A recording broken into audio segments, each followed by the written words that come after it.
Alright, we are once again back with another one of these movie reviews. I'm a little late to this one. We're going to be talking about The Black Phone. It is directed by Scott Derrickson.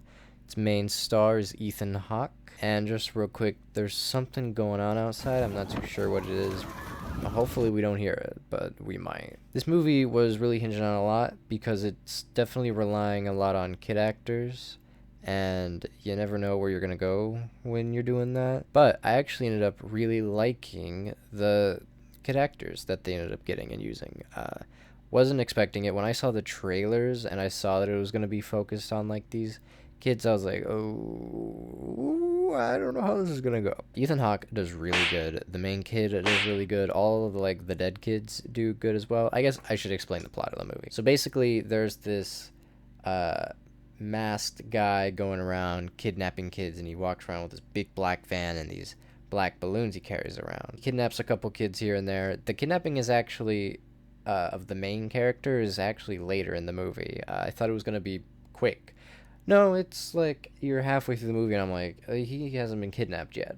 What are we doing? He kidnaps a couple kids throughout the movie, and then he gets to our main character. And when he's in there, there's this black phone on the wall. Occasionally, the phone will ring, and Ethan Hawke is like, "Don't even try answering the phone. It doesn't even work."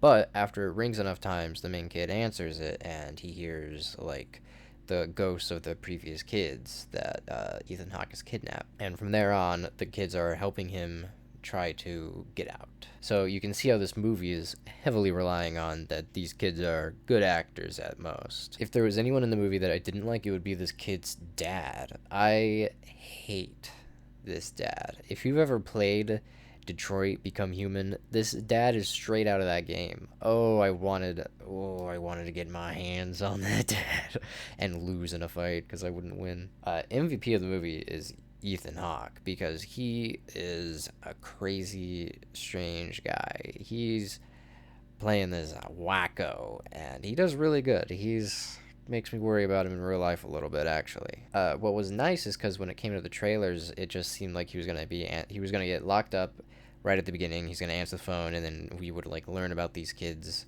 as he goes on. But we actually get most of the kids' backstories pretty fleshed out, actually, to the point where they're not just random ghost kids that I don't really care for, and they're just here to help out. I will say from the trailers, I thought the movie was gonna be pretty like middle ground at most, but it actually ended up being really, really good. Great use of kid actors.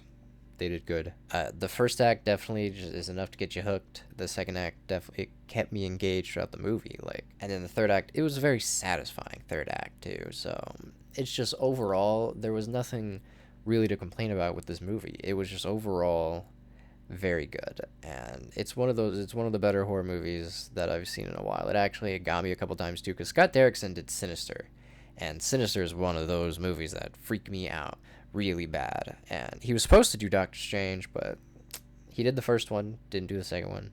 I now am really curious as to what Doctor Strange would have looked like if Scott Derrickson directed it. He has proven that he still makes good movies. I really like his work. I can't wait to see what other horror movies he does because he's been really good at them.